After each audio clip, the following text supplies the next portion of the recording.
Queridos, a paz do Senhor. Amém.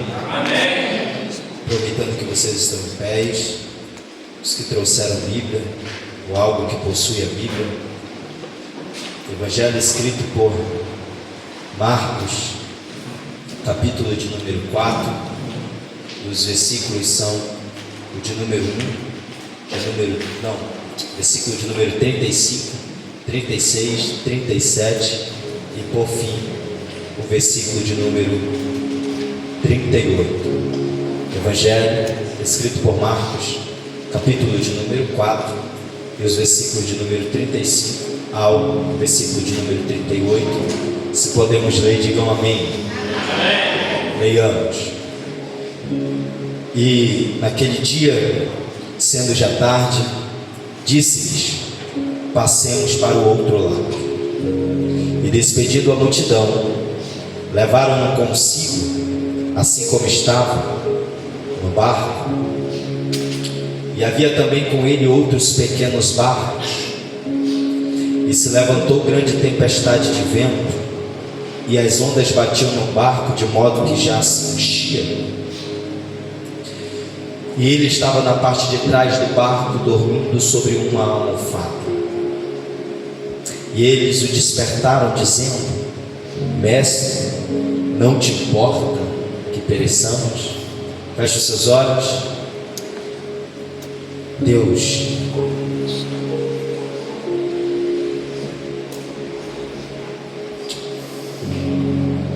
que a tua palavra traga claridade à obscuridade de alguém. Que a luz da tua palavra alcance os lugares mais obscuros da nossa alma. Que a tua palavra desconstrua tudo aquilo que indevidamente tem construído dentro de nós. O cirurgião usa luvas para toques profundos, mas eu te peço, usa a tua palavra para nos tocar profundamente. Não nos permita que saiamos daqui alguns minutos e fora daqui digamos que não te ouvimos. Fala conosco, pois a tua voz é tudo que nós viemos buscar nesse lugar. A tua voz é a força, a tua voz é a alegria, a tua voz é o ânimo, a tua voz é a direção, a tua voz é o renovo. Fala conosco, por favor, fala. Amém. Podemos assim.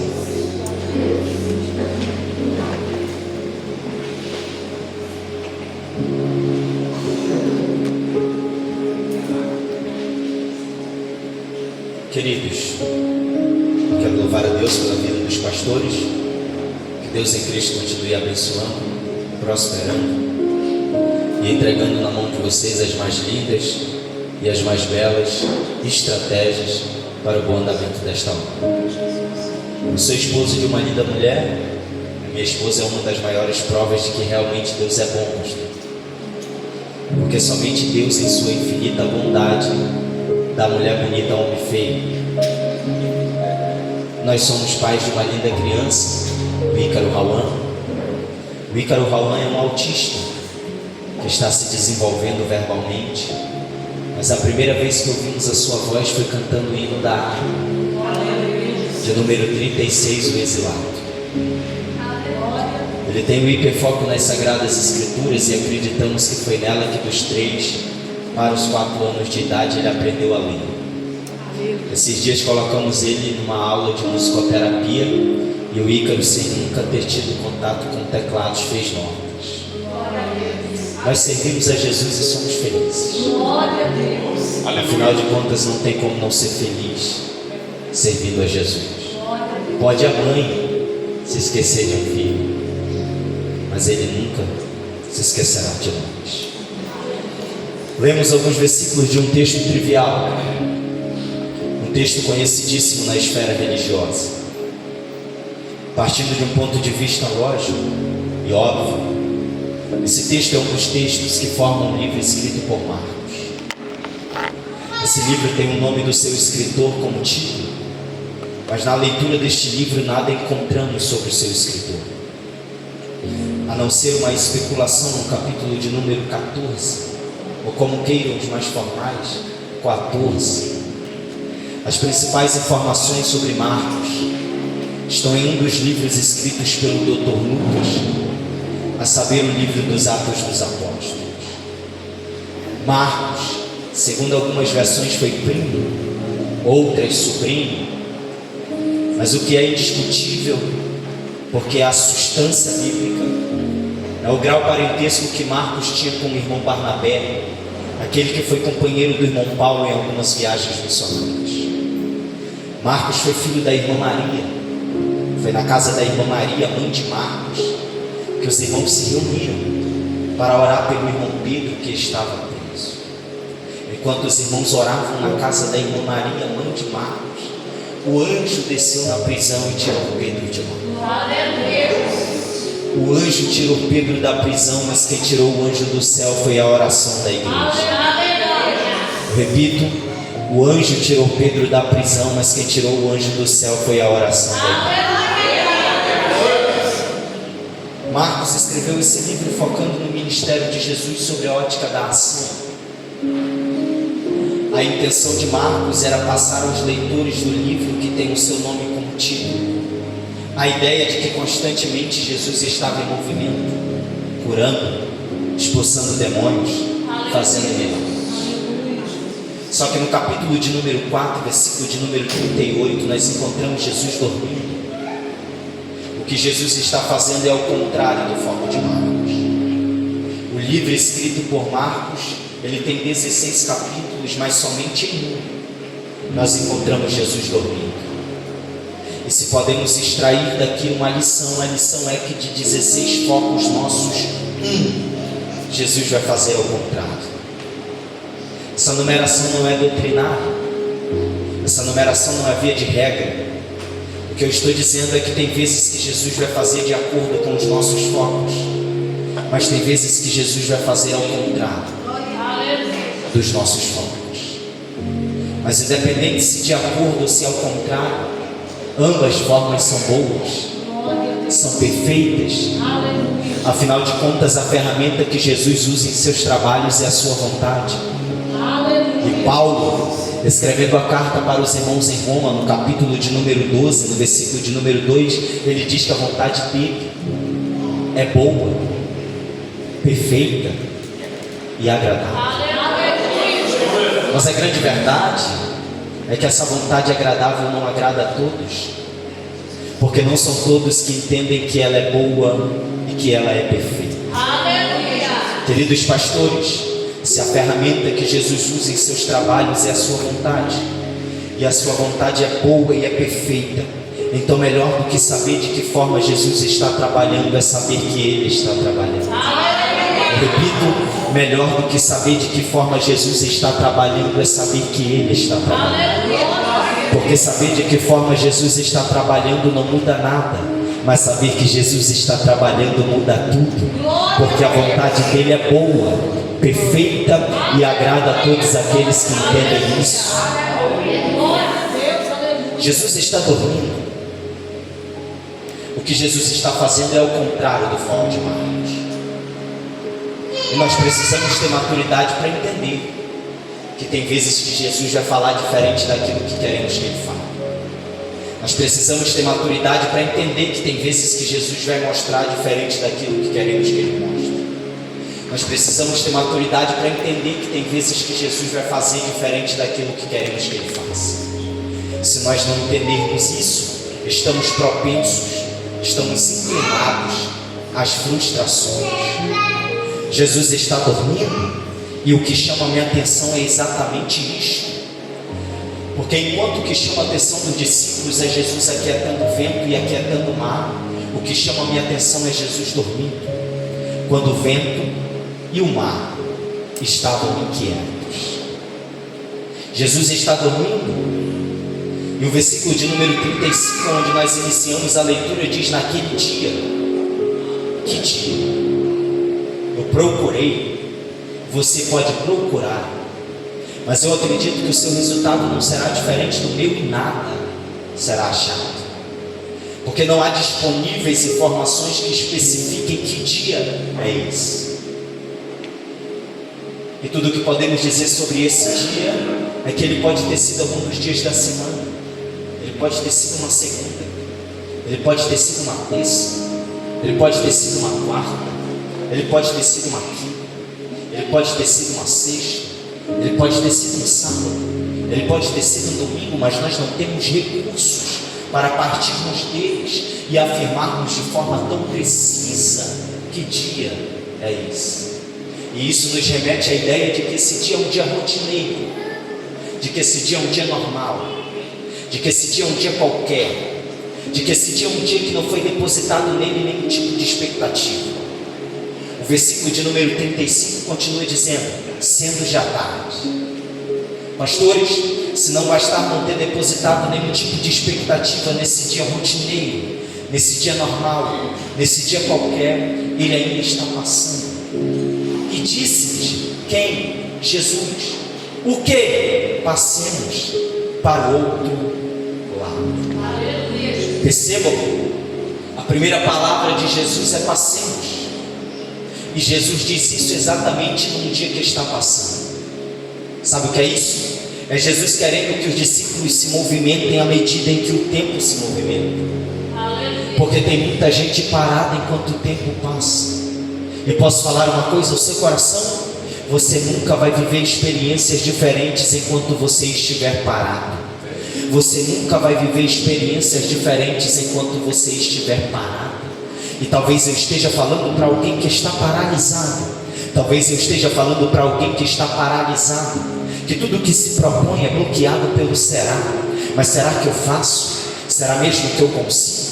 Será mesmo que eu posso? Será que eu vou? Será que eu coloco? Será que eu abro? Será que eu começo? Será que eu recomeço? E isso é resposta de Deus para alguém que está paralisado. Isso é resposta de Deus para alguém que está paralisado. E a resposta de Deus para você é esta: decida fazer, decida ir, decida colocar, decida abrir, decida começar, decida recomeçar. Só não decida continuar parado.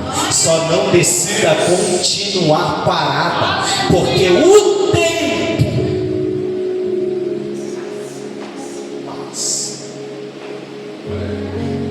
Passemos. Mas a Bíblia é enfática: já é tarde. Mas nós percebemos na palavra de Jesus que por mais tarde que seja, não é o bastante que não dê para passar.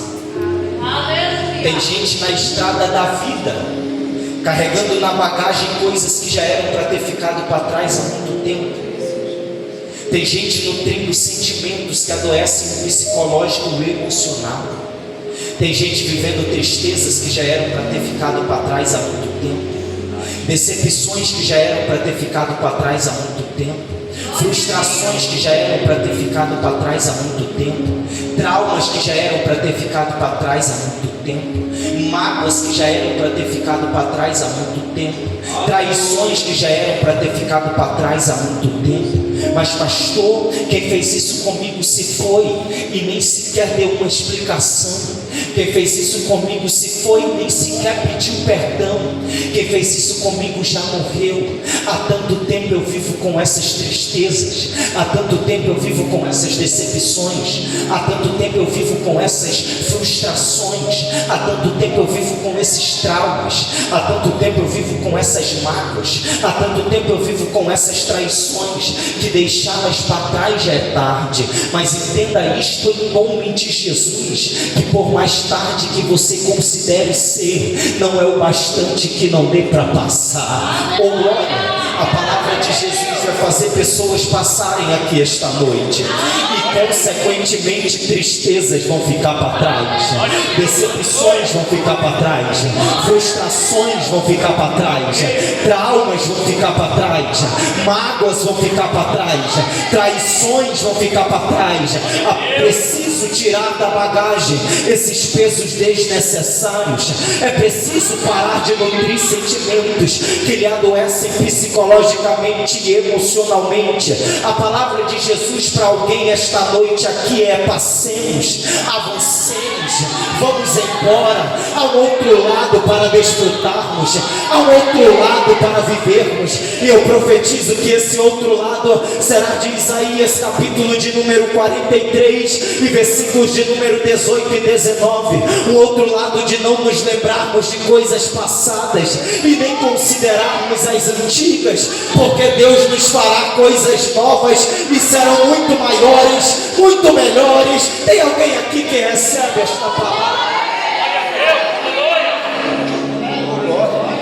Glória a Deus, aleluia. Passemos. Não é singular, é plural. Não é passe enquanto eu fico, é passando. Meu pastor, me ajuda num teatro aqui para esse povo liberar um glória. Não é passa,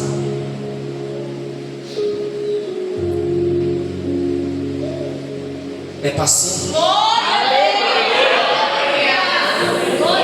Passemos é a fala de alguém que se inclui. Oh, glória. Passemos é a disposição de alguém na espera da decisão de outra em passar para que juntas passem. Passemos é a fala de alguém que não mente, pastores, e isso garante a presença de quem fala.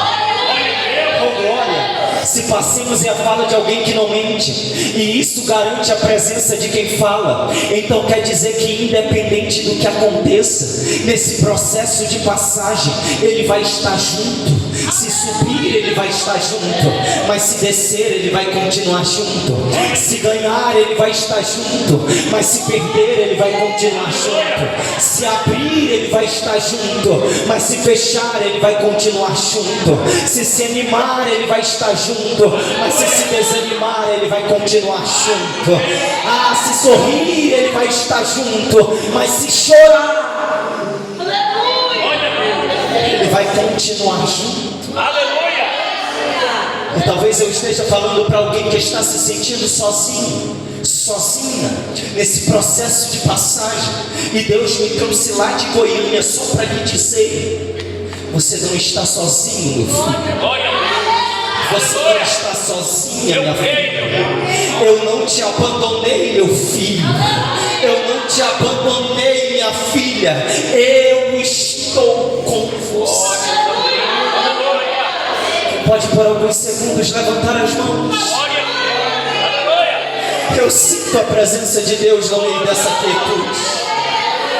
Quem pode por alguns segundos abrir a boca e glorificar ao Deus que está com você?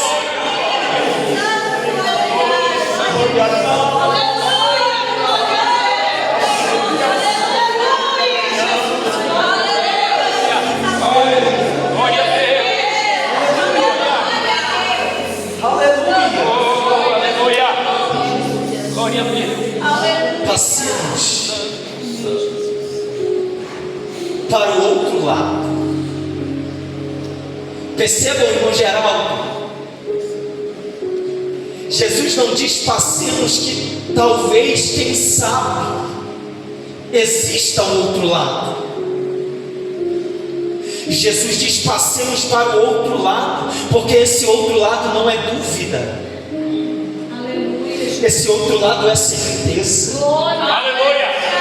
Pastores, quando um dia entramos pela porta de alguma congregação, cansado de tudo que estávamos vivendo, cansado de tudo que estávamos passando, alguém pregou uma mensagem bíblica e poderosa, e em seguida fez o apelo. Você rompeu com o seu lugar, dobrou os seus joelhos e confessou a Cristo como seu único e suficiente Salvador. A sua conversão lhe embarcou nele. Você está viajando em Cristo para o outro lado. Eu vou repetir: você está viajando em Cristo para o outro lado. E há quem pense que esse outro lado não existe, mas esse outro lado existe. Há quem pense que esse outro lado é irreal, mas esse outro lado é real.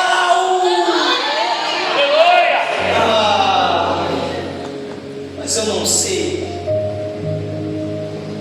Eu não sei quantas tempestades ainda vamos enfrentar daqui para o outro lado. É verdade. Se eu soubesse quantas tempestades ainda vamos enfrentar daqui para o outro lado, com certeza confortaria o coração de alguém aqui, que escolheu a melhor roupa, que calçou o melhor sapato, que fez o melhor penteado, que perfumou-se do melhor perfume, que pegou o carro, que pegou o Uber, que veio a pé, que cantou com a pastora e com as outras irmãs os louvores, mas está vivendo uma tempestade. E cá para nós, uma coisa difícil é viver tempestade. Tempestade, o vento leva para longe o que queríamos perto e traz para perto o que queríamos longe.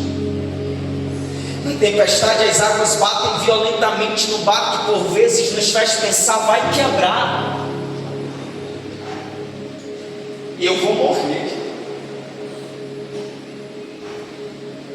Na tempestade, as águas entram no barco e o desespero entra em nossa alma.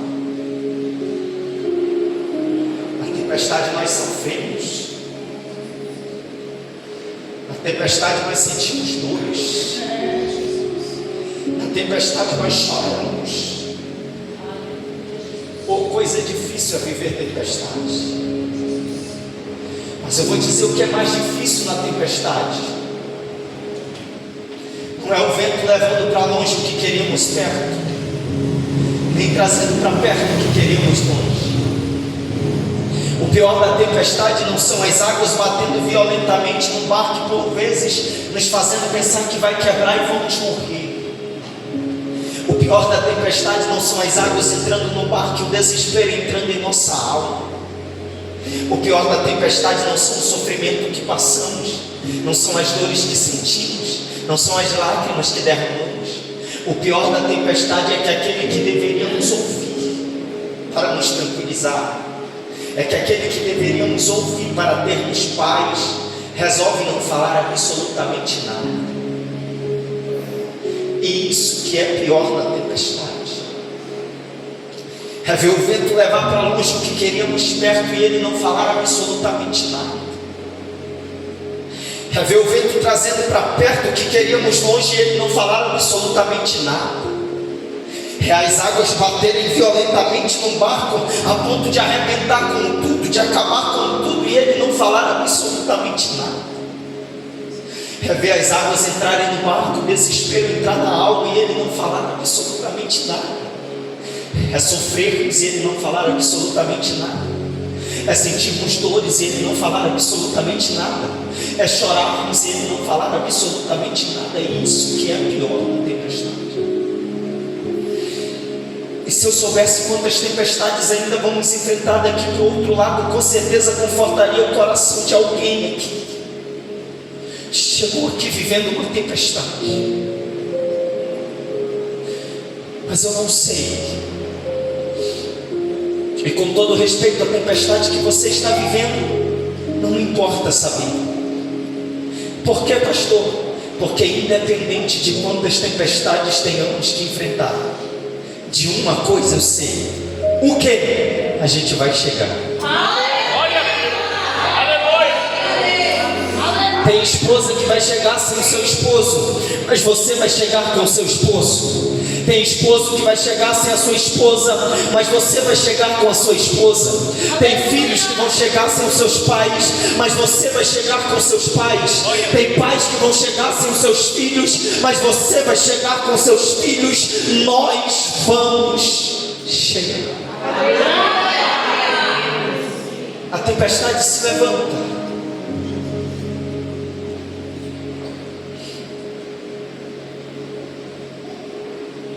Na verdade, eles entram no barco e eles vão para o outro lado.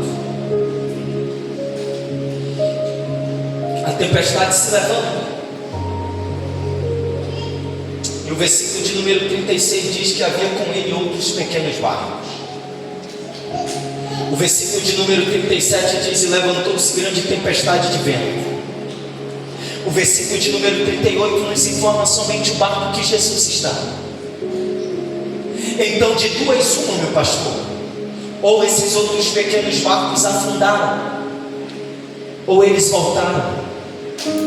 Porque a grande verdade é essa: tempestade vivida por barco que não tem Jesus, ou afunda ou volta. Os barcos são diferentes, mas a tempestade é a mesma.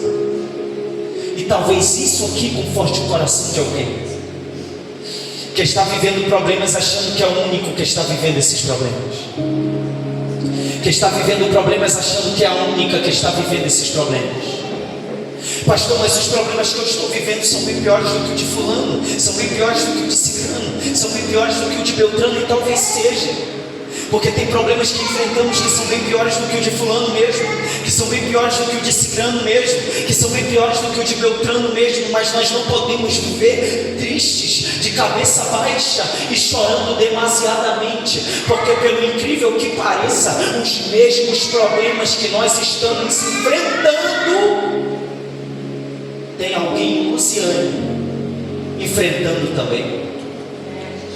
Pastor, mas o Senhor não sabe qual é o meu problema. E qual é? Fui traído, fui traída. Tantos outros e tantas outras foram traídos e traídas também. Pastor, o Senhor não sabe qual é o meu problema. E qual é? As portas estão fechadas para tantos outros e para tantas outras. As portas estão fechadas também. Pastor, o Senhor não sabe qual é o meu problema. E qual é? Alguém da minha família foi diagnosticado com câncer. Tantos outros e tantas outras. Tem alguém na família que foi diagnosticado com câncer. Pastor, o Senhor não sabe qual é o meu problema. E qual é? Alguém da minha família foi desenganado pelos médicos. Tantos outros, tantas outras. Tem alguém na família que foi diagnosticado, que foi desenganado pelos médicos. Pastor, o Senhor não sabe qual é o meu problema. E qual é? Dia após dia eu tenho que lidar com as lembranças de um passado amargo, de dor e de sofrimento. Mas tantos outros, irmão Geraldo, dia após dia eu tenho que lidar com as lembranças de um passado amargo, de dor e de sofrimento. Mas prepara para você dar glória a Deus bem alto, porque eu vou dizer a diferença entre nós e eles. Sabe qual é a diferença entre nós e eles, pastor? É que muitos deles afundaram, outros voltaram, mas nós continuamos navegando. Eu vou repetir: muitos afundaram, outros voltaram, mas nós continuamos navegando. Muitos afundaram, outros voltaram, mas nós continuamos cultuando. Muitos afundaram, outros voltaram, mas nós continuamos adorando. E eu sinto que o céu me envolve em uma autoridade para me liberar uma palavra profética sobre as nossas vidas. Esses problemas que nós estamos enfrentando, esses problemas que nós estamos vivendo, eles não vão nos afundar e nem vão nos fazer voltar para o lugar de onde Deus nos tirou. Nós vamos vencer.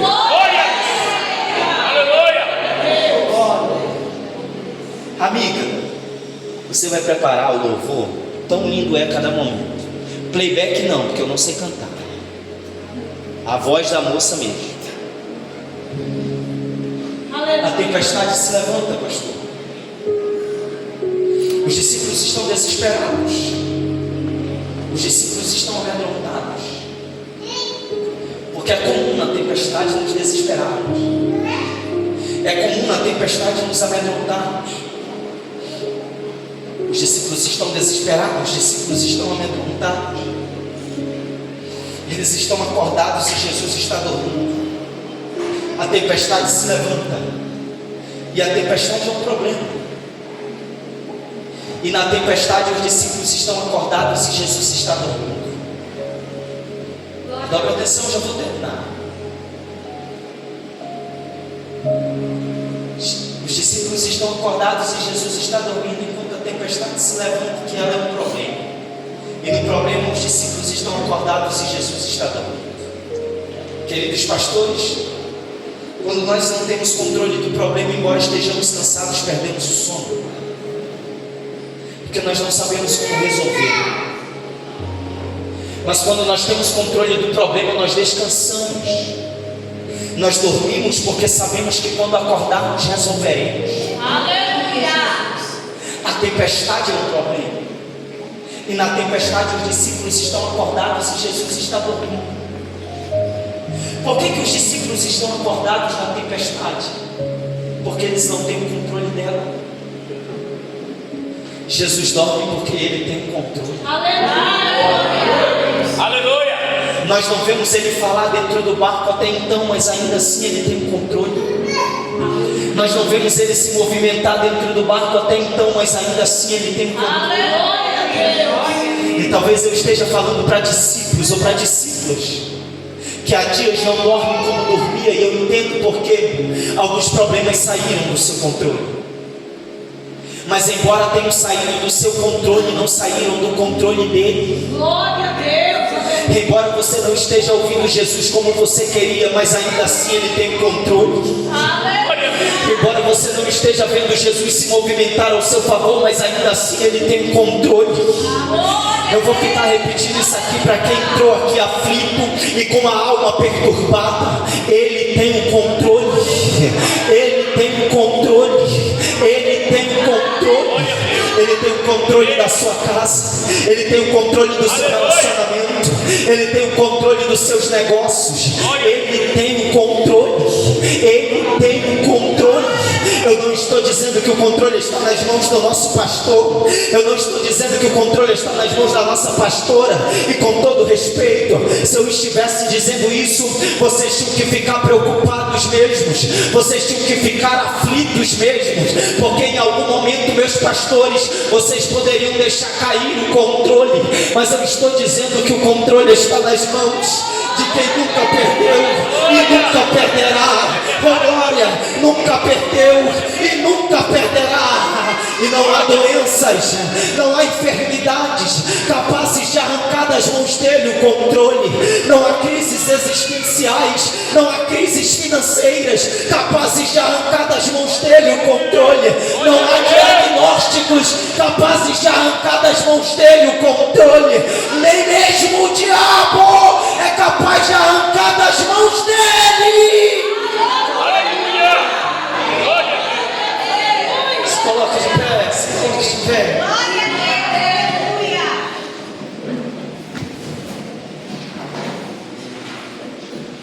Aleluia, Jesus.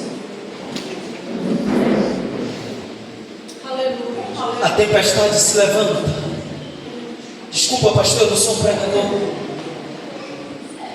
gritalhão. Essa vida considerar é o que eu tenho. Aleluia. A tempestade se levanta. Quando ela se levanta, alguns discípulos estão na frente, outros no meio, porque Jesus está na parte de trás do barco. Ele está na parte de trás do barco, os discípulos na frente, outros no meio, Jesus na parte de trás do barco. Quando a tempestade se levanta, quem está na frente se encontra com os que estão no meio e eles o despertaram dizendo: Mestre, não te importa que pereçamos? Nessa fala dos discípulos nós temos uma verdade, uma mentira e um equívoco. A verdade é que ele é mestre. Aleluia. A mentira é que ele não se importa. E o equívoco, que pereçamos. Pode deixar o fundo musical, amigo. Que pereçamos. Por que o equívoco? Porque a tempestade não se levantou para eles perecerem nela. A tempestade não se levantou para acabar com eles. Glória a Deus. Aleluia. Pastores, quando a tempestade se levanta, quem está na frente se encontra com os que estão no meio e eles. Então a tempestade não se levantou para eles perecerem nela. A tempestade não se levantou para acabar com eles. Olha o que resulta o levantamento da tempestade. Quem está na frente se encontra com os que estão no meio e eles. A tempestade não se levantou para eles perecerem nela. A tempestade não se levantou para acabar com eles. Glória a Deus. A tempestade se levantou para aproximar eles. Aleluia. dele. Eu vou repetir. A tempestade não se levantou para eles perecerem nela. A tempestade não se levantou para acabar com eles. A tempestade se levantou para aproximar eles Glória a Deus. dele. Agora você entende por que essa tempestade se levantou? Agora você entende por que o vento levou para longe algumas coisas e trouxe para perto outras? Agora você entende por que as águas bateram violentamente no seu barco e por vezes lhe fizeram pensar que ia quebrar e você morrer? Agora você entende por que as águas entraram no seu barco e o desespero entrou na sua alma? É Jesus dizendo: eu permiti que o vento se levantasse, porque eu não aguento mais ter você longe. Eu permiti que o vento se levantasse, porque eu não aguento mais ter você distante. Aleluia. Irmão Geraldo, alguns teólogos dizem que esse barco tinha entre 10 ou 13 metros. Partindo desta informação, podemos dizer que eles não estavam tão longe de Jesus, só estavam entre 10 ou 13 metros. Mas guarda isso aqui, porque eu não sei quando volto e se volto. Um palmo de distância de Jesus já é longe. Repito, um palmo de distância de Jesus já é longe. Não basta estar dentro do barco, tem que estar perto dele. Não basta estar dentro do barco, tem que estar próximo dele. Eu quero te convidar a fechar os seus olhos agora e aproveitar este momento para você chegar para mais perto dele. Glória a Deus. E aproveitar este momento para você chegar para mais próximo dele. Feche os seus olhos. Aleluia, Jesus. Santo és o teu nome,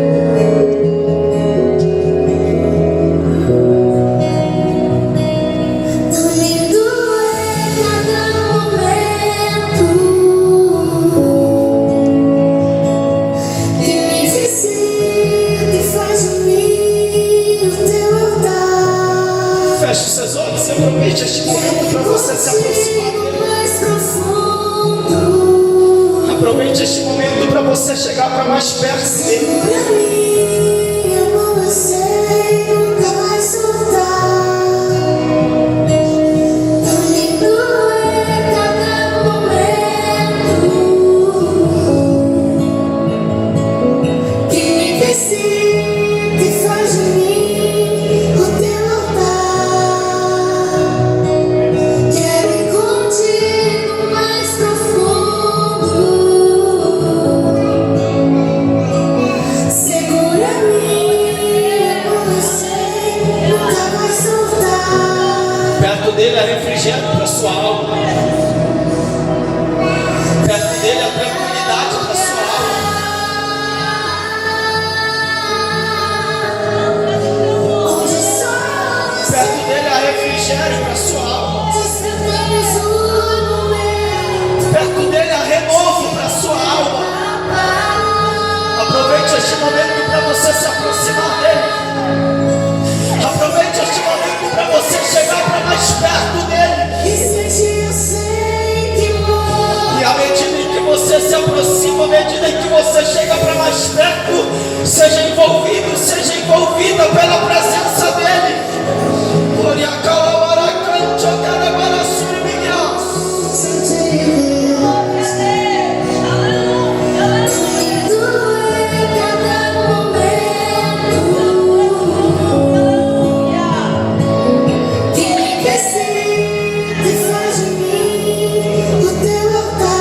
Que momento lindo. Quero ir contigo mais profundo.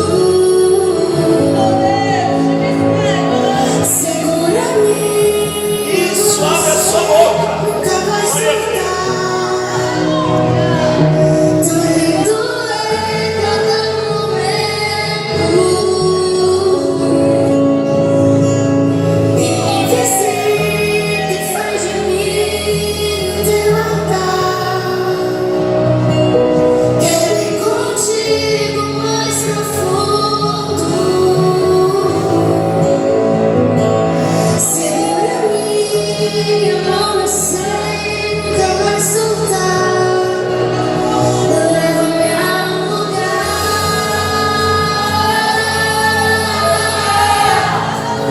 onde só você e eu desfrutamos Há uma presença de Jesus envolvendo esta casa aqui agora.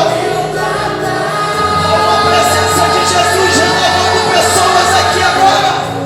Ele acalabala, cante, acalabala, sube, Deus. e sentir eu sei que vou. Leva-me a um lugar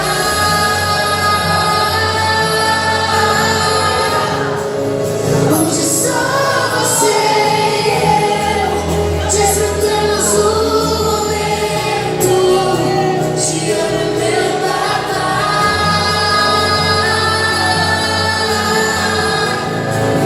eu dependo desse amor e sentir eu sei que vou. Olha aqui pra mim, eu vou lhe dar uma motivação para você adorar a Deus com toda a intensidade da sua alma.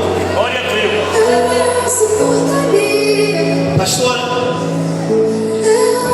Jesus está na parte de trás do barco, sentir Deus dormindo sobre uma almofada.